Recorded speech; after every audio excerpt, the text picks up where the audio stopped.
Hello everyone, this is Cooking with Miss Ashley. This month we are going to be making Italian pinwheel sandwiches and some homemade fruit soda. So to start off, we're going to start with our sandwiches. We'll make our soda later while our sandwiches are baking in the oven.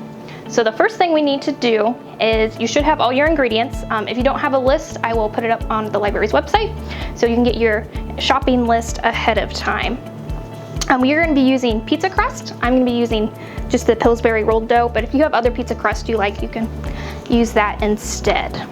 So to make our seasoning for our crust, we are going to need a small mixing bowl, a spoon, and then all of our seasoning ingredients. So to start off, I'm going to be using some balsamic vinaigrette. If you don't have balsamic, you could use Italian, just whatever dressing you prefer that you would think would go good on a pizza. So we need 1 tablespoon of this.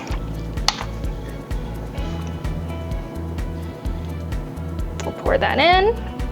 Next we need 1.5 tablespoons of olive oil. I'm using light olive oil, but any olive oil will do.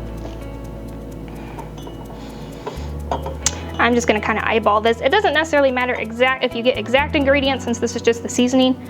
So if you want to add more or less of something, feel free. Next, we are going to add parsley flakes. This will be 2 tablespoons. This is not going to shake out quick enough. I'm going to pour it. There's 1. There's 2. Now for the next part, you can use oregano or you can use basil. I'm going to use basil. The recipe calls for 2 teaspoons, so I'm just going to put a little bit in, as much as I think would taste good. There's that. Add a dash of salt. And if you like it spicy, you can add some crushed red pepper flakes. This is not an advertisement for Domino's. I just keep the pizza seasonings because it's easier than buying them. Add that in, or you can use Parmesan if you like Parmesan, and mix it all together. And this will be our seasoning for our crust. So we'll set that aside for now. Next step is we are going to unroll our pizza dough. Spread it out. You're going to want to do this on a cutting surface because you're going to end up needing to cut your sandwich, so you don't want to scratch up your countertop.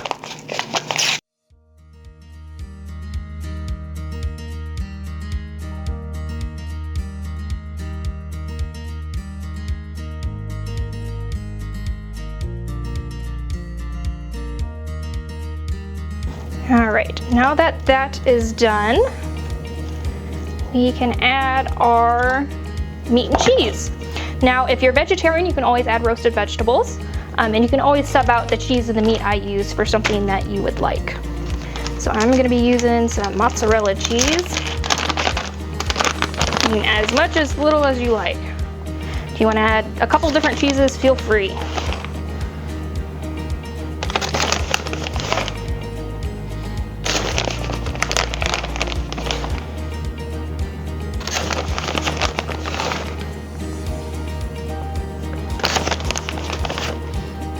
All right, we're pretty good.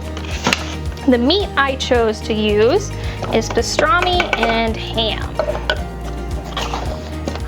You could also use salami, would be good on it. Chicken, you can do pretty much whatever you want. Whatever you think would taste good. If you want to modify this recipe for like maybe roast beef or turkey or something like that, you can always change the dressing and maybe do like some honey mustard or something like that instead. So I'm going to do some pastrami, and I'll fill the rest up with ham. Now ideally you would have enough to cover the whole sandwich roll. I ate some of this for lunch, so some of it's gone.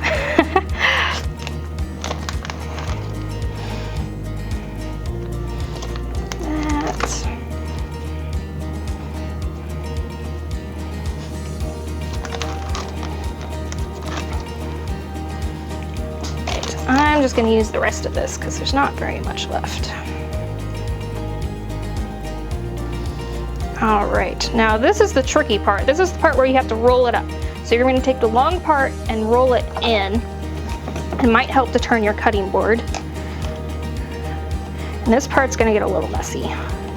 If you just pinch it a little bit at a time to get it started, it'll be much easier.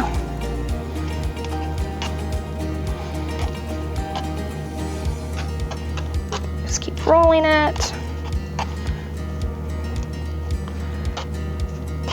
All the way through. And if it tears, you just have to pinch it a little bit to keep it closed. All right. There's that part. When you get to the end, you're gonna wanna pinch the dough together. I don't know if you can see that very well. There we go. Just like that. And that'll keep all of your inside pieces together. Now, before we move on to the next step, we are going to take our muffin tin and spray it down. Should I redo that? Okay, we're gonna take our muffin tin and spray it down.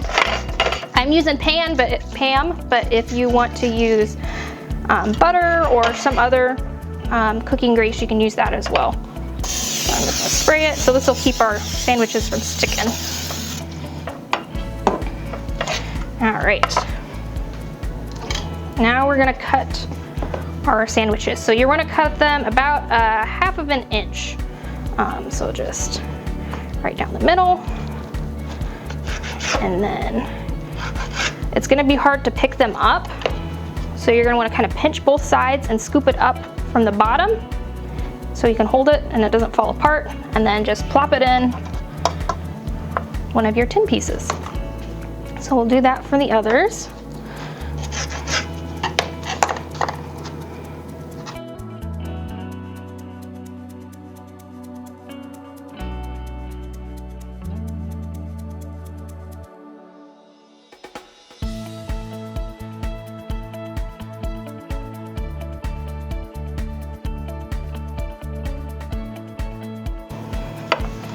All right, and that's that. We need to preheat our oven to 400 degrees, and then we will pop them in for 18 to 20 minutes. So you're gonna keep an eye on them to check to see how long it takes for them to get golden brown on top. You don't really have to worry about undercooking them,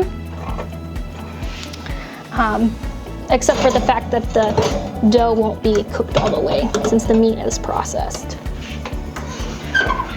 Do that. Set our timer for, let's do 20 minutes to be on the safe side, and let it go. I'll check it a couple minutes before it's done to see if it's done early.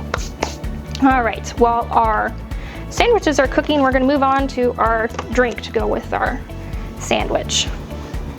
So we are going to be making some homemade fruit soda. So this is a really simple recipe. All you need is seltzer water, which is just carbonated water, and then your favorite juice. If you want to mix it up, you could add some frozen fruit. You can add some grenadine flavoring if you would like.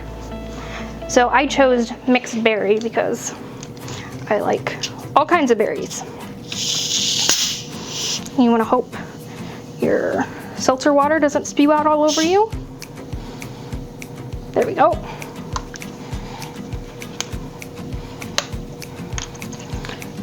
Pour a little of each in.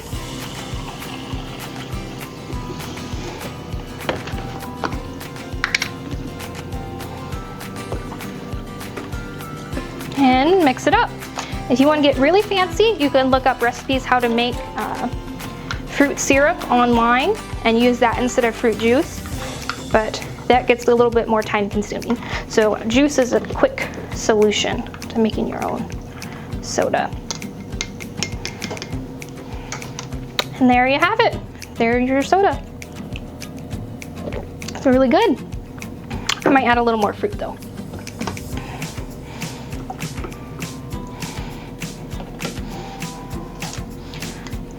This is a nice drink for warm, hot days. You can add some ice. And like I said, if you add fresh fruit, frozen fruit is great to chill down the drink. And there you have it. Now we just have to wait for our sandwiches to finish.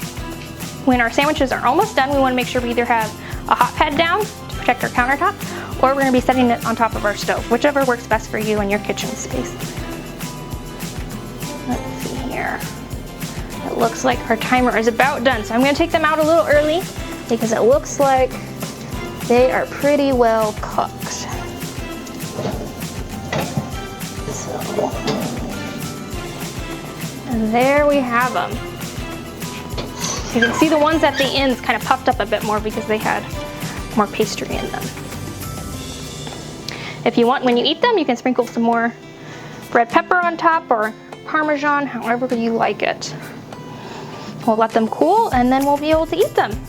When you're ready to take them out, I usually take a spoon and kind of scoop along the edge. It helps pop them out a little better. Because even though we put some Pam on our thing, sometimes they still stick. And there you go. A little sandwich. These are great for football parties. Oh, there's our timer. These are great for football parties or other events that you're going to, or if you just want a little snack for lunch. So, there you have it. Let me try it. That's pretty good. It's also really hot.